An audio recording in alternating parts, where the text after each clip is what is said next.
The wine glass clinked softly against the edge of my plate as I tilted it, watching the burgundy swirl like it had secrets. I mean, you were my second choice anyway, I said, too casually, the kind of line you toss like confetti and pretend isn't laced with shards. Across the table, Eric froze. Not dramatically, just completely still. Fork in midair, eyes fixed on me with that look. Not shock, not anger, hurt. He blinked once, then smiled. Barely. That's so? I shrugged. Just a joke. A flicker of silence passed between us, then the low scrape of his knife against ceramic. I looked away, past him to the table in the corner where some college-aged guy was watching us, laughing, phone in his hand. I didn't think much of it. Not until the next morning. My phone was buzzing before I even opened my eyes. Texts, missed calls, mentions. A friend sent the link. Wife publicly humiliates husband, calls him second choice on date night. The title stung more than the comments. Divorce him, King. She's definitely cheating. She's the reason men are afraid of marriage. I watched the video in silence. I hated the way I laughed in it, sharp, hollow, like I was already defending something I hadn't admitted. Eric didn't say a word that day, or the next, but he started flipping his phone over when I walked into the room, stopped kissing me goodbye. You okay? I asked once after dinner. He paused at the sink. Yeah, just tired. But he didn't look tired. He looked gone. And still, no mention of the video. None. Because some things don't need to be said when they've already gone viral. The silence wasn't sudden. It crept in, like damp under the wallpaper, slow, invisible, until one day the whole wall peels off and you realize it's been rotting for months. Eric still came home at 6. Still set his keys in the dish. Still asked if the kids ate. Still folded his shirts the same way. But something had shifted. Or maybe it had been shifting for a while, and I was just too tired to notice. I wiped down the kitchen counter one evening, hands moving in circles, scrubbing the same spot again and again. Dinner's on the stove, I said without looking up. He didn't respond, just toed off his shoes and moved past me like a shadow. I glanced back. You okay? He nodded.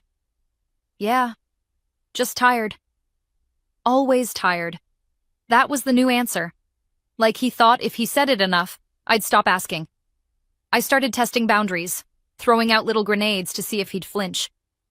You know, Alex used to cook on Thursdays, without being asked. No reaction. Maybe I should have gone with him. Still nothing.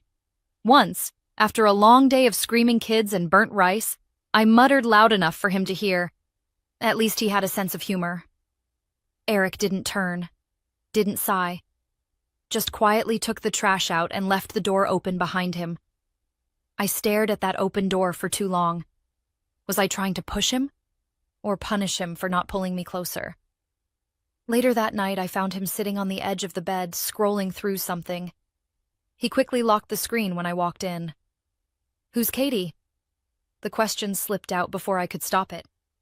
He blinked up at me. She's a co-worker. A pause. Why? I sat down on the attic floor, the letter shaking slightly in my hand.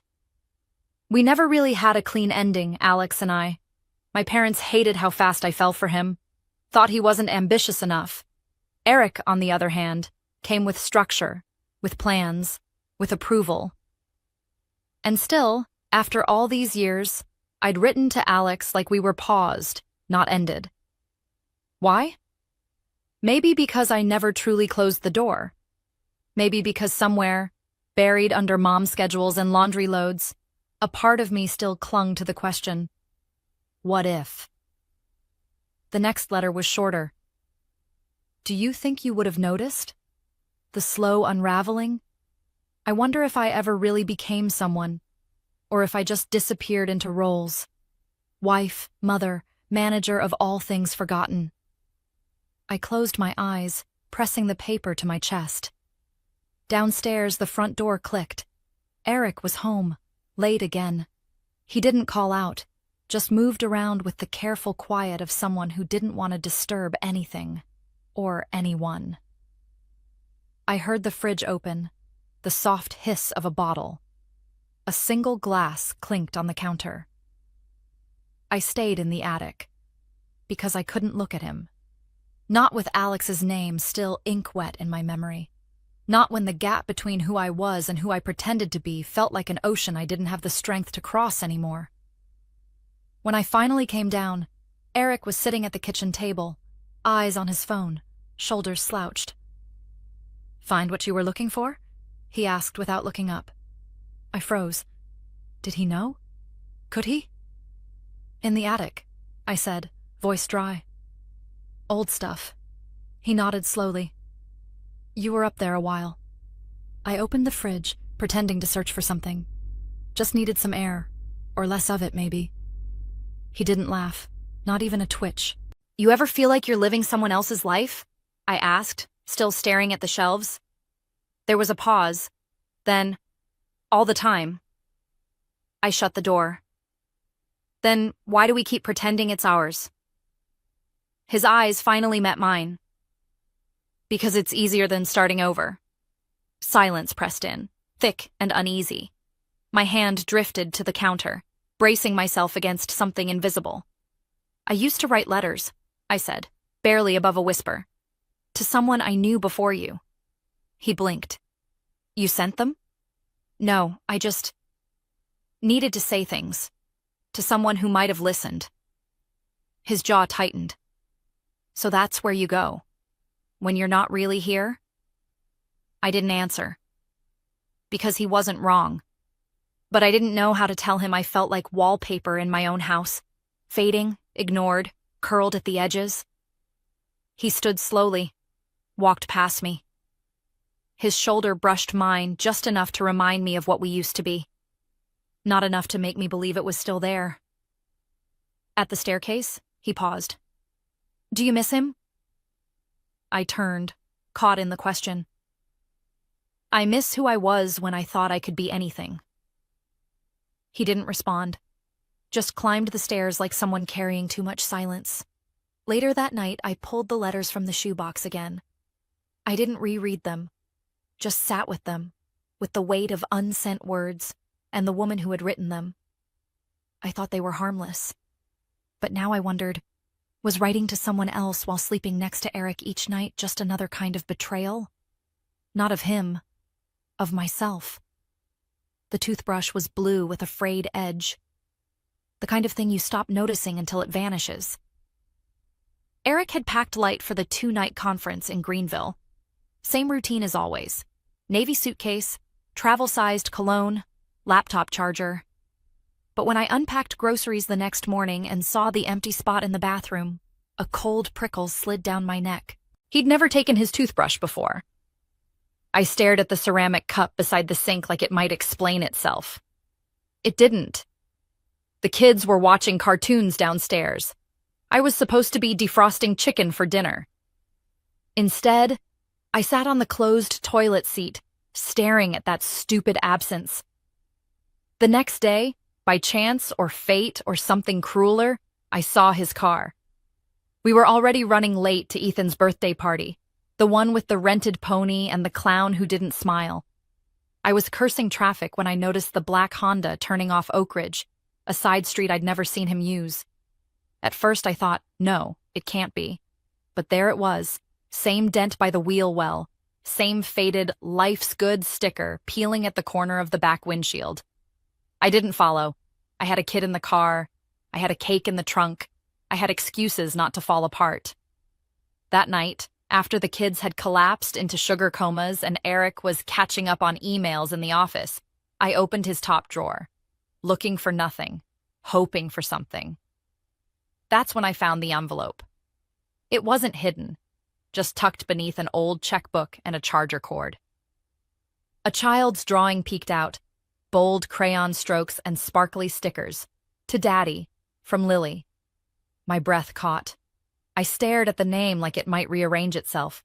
We didn't have a Lily. The drawing was of a house. 2 stick figures held hands in front of it. One had spiky hair, the other had pigtails. Above them, in shaky purple crayon, me plus Daddy. I sat down on the bed. My knees felt wrong, too light to hold me. My fingers trembled as I flipped the picture over. There was a second note, scrawled in a loopy adult hand. Thanks for this weekend. Lily didn't want you to leave. Me neither. Jay, I didn't know a Jay. The room tilted. He came in not 5 minutes later, loosened his tie, gave me that worn-out smile he wore like armor. How was the party? Who's Lily? I asked, voice steadier than I felt. He blinked. What? I held up the drawing. He didn't even try to lie at first, just stared at it like maybe if he looked long enough it would disappear. Finally, she's a friend's daughter.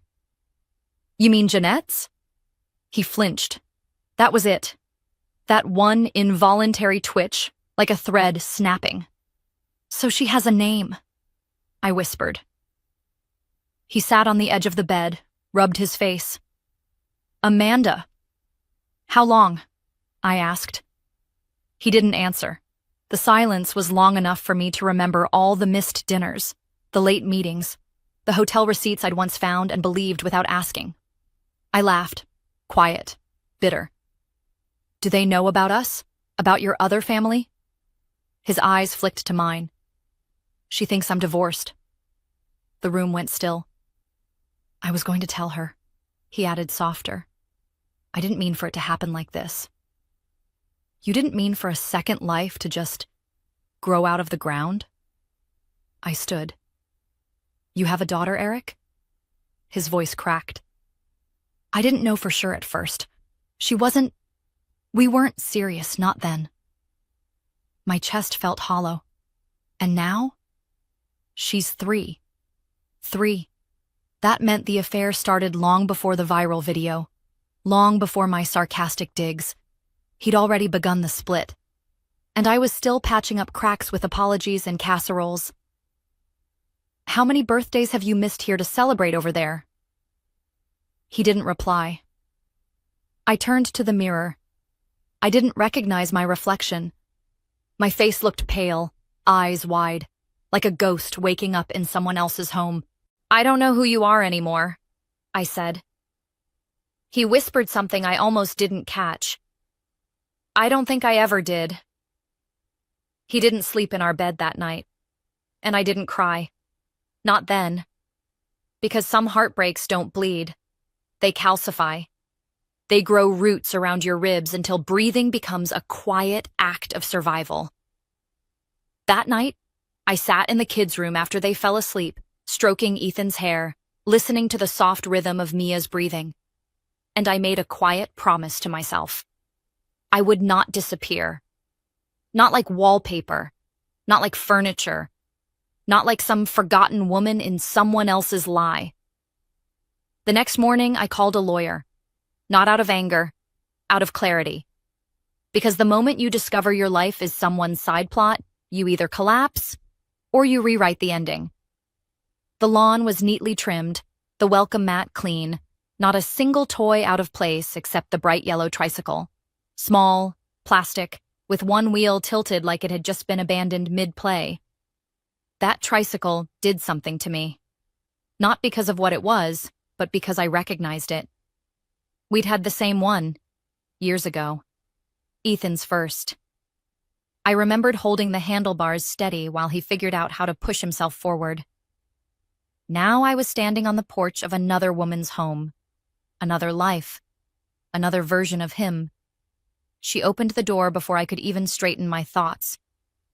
Wide eyes, soft features, a baby squirming on her hip. Her mouth parted slightly, confused. Curious. You're Amanda? I finished for her. The pause between us stretched too long. Then she blinked like the name had punched her. You're his ex-wife, right? I tried to find the right version of yes. The one that didn't sound like a scar. I nodded. She stepped halfway into the doorway, blocking my view like she suddenly wasn't sure what this conversation was going to cost her. He told me you two had been separated for years. That the divorce was already done. My lips parted, but nothing came out. She continued, her voice quieter now. He said your kids were from another life, that he only saw them occasionally. That you knew about me. I didn't. Not until 2 weeks ago when I found Lily's drawing. To Daddy. I glanced behind her, unable to stop myself. The house was too familiar in all the wrong ways. Wooden toys, play mats, faint echoes of a child's laughter. And then I saw the shelf. 2 photos. Eric holding Lily, her tiny arms curled around his neck like he was her entire world, and beside it, a different shelf entirely. Eric with Ethan, our son, his eyes sparkling, unaware that in this home, he was the past. Not one family, not even one wall. Separate frames, separate timelines. I swallowed, hard. He split us, like we were eras. She turned, saw what I was looking at. Her shoulders slumped. He told me you were gone. I didn't realize I was crying until I tasted salt. I'm sorry, she said. I didn't know. I swear, I didn't. He always made it sound like you left him, like he was rebuilding. I believe you. And I did. There was something raw about her, something too open to be deceitful.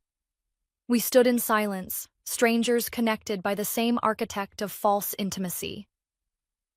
You loved him? I asked, not expecting an answer, not sure why I needed one. She hesitated. I think I did. But now I don't know who I loved. Neither did I. I should go. She reached out, paused, and dropped her hand. If I'd known... But that's the thing, I said quietly. None of us did. A small sound cut through the tension. Lily, babbling, her voice clear. Dada. Jeanette flinched like it burned. I turned away before she could say anything else. The porch steps creaked under my weight. The air felt heavier, not from humidity but truth. A truth that had lived beneath the surface for years, quiet and insistent. The door shut behind me. Not like a slam, like a final sentence. But this wasn't the end. It was the beginning of something else. Not healing, not yet. But recognition. I wasn't just the woman left behind. I was the one walking away. Finally. On my own terms. Without apology. And maybe, just maybe, that was the only kind of justice I was ever going to get. The room where we sat for mediation smelled faintly of stale coffee and fear. I remember the way the lawyer kept tapping his pen against the folder, like he was waiting for a bomb to go off. Eric was sitting across from me, legs crossed, unreadable. The calm of someone holding cards no one else knew existed. I'd like a paternity test for Ethan, he said, without blinking. I laughed, a dry, brittle sound that didn't reach my chest. You're kidding. No. My mouth opened, then closed. You think I... He didn't answer. Just stared at me with that same blank calm he'd worn for months. Like I wasn't a person anymore, just a series of decisions he regretted. I never cheated, I said. Never. Then the test won't be a problem. It wasn't the request that shattered me. It was the implication. The suggestion that I, the woman who gave up her career, her sleep, her youth to raise those kids, might have lied about their father. But I agreed, because I had nothing to hide. And then the envelope came. Inconclusive. That word landed like glass in my throat. I sat on the kitchen floor after the kids went to bed, reading the lab report over and over, searching for the crack in the science. There was none. I hadn't cheated. But now I couldn't prove it. That night, my phone rang. It was late. The kind of late when only bad news calls. Mom? A pause. Too long. I was going to tell you, she said. My heart tightened. Tell me what? Her voice trembled. When Ethan was born, he had to be taken to NICU. You remember? Of course I remember. There was confusion. With the bassinets. They wheeled in the wrong baby just for a minute. I noticed, but the nurse said it was fine. That they corrected it. But, Amanda, I think they didn't. I think... Her breath hitched. I think Ethan was switched. The silence on the line was so loud I had to press the phone tighter to hear anything beyond the ringing in my own ears. He's my son, I said quietly. I held him. I nursed him. I know, honey. But he might not be Eric's. I felt like I was falling sideways. Not from betrayal, not this time, but from chaos. A kind of cosmic error. A hospital name tag that slipped. A moment that reshaped our lives without our consent. You knew, I whispered. All these years, and you said nothing? I thought it would cause too much pain. You were happy. You had a family. What good would it have done? My hands were trembling. He is mine, I said. No matter what a paper says. I never doubted that. But Eric would. And suddenly, it wasn't about who slept with whom. It was about who gets to claim the truth when reality gets bent by a system that doesn't always care about people. Ethan was mine. In every way that mattered. But that night, as I watched him sleep, his chest rising gently under his Spider-Man blanket, I realized that truth might not be enough for Eric. Not anymore. He'd always been the kind of guy who laughed a little too hard at things that weren't funny. Nick, the friend who called sarcasm his love language and loyalty a flexible trait. He was at the dinner that night, sitting 2 tables over, third wheel to someone else's breakup in progress, phone angled just right. I thought it was funny, he said later, like humor was a get-out-of-jail card. You looked like someone who could handle it. I remembered the way he grinned as the clip blew up online. How he tagged it with savage wife moment and added a popcorn emoji. The views climbed. So did the comments. I scrolled for hours that night, watching strangers dissect my marriage like it was reality TV. He didn't think to ask what happened after the laughter. He didn't see the way Eric stopped coming home on time, how he started sleeping with his back to me. Phone face down like a secret. He didn't see me standing in the kitchen the next morning, holding my mug with both hands because they wouldn't stop shaking. And then, months later, after the lawyers, after the papers, after the final handshake of 2 people who once promised forever, Nick sent a text. You okay? That was it. 3 words. No apology, no recognition of what he'd started. I stared at the message for a long time. What do you say to someone who poured gasoline on a moment and lit it with a smirk? I thought of replying. Thought of saying, no, I'm not okay. I've got 2 kids who ask why daddy lives somewhere else now, and I still sleep on only one side of the bed out of habit. But instead, I deleted it. Not to punish him. Not to prove a point. But because sometimes silence is the loudest answer you have. Because when someone reduces your life to a punchline, you don't owe them the rest of your story. The chairs were cold, the kind that make you sit straighter than you want to. The clerk called our names like we were numbers in line. And still, Eric never looked up. He sat across from me, pen in hand, posture calm. Not stiff, not angry. Just done. The lawyer pushed the documents forward. Initial here and here. Eric flipped through the pages like they were nothing more than a phone contract.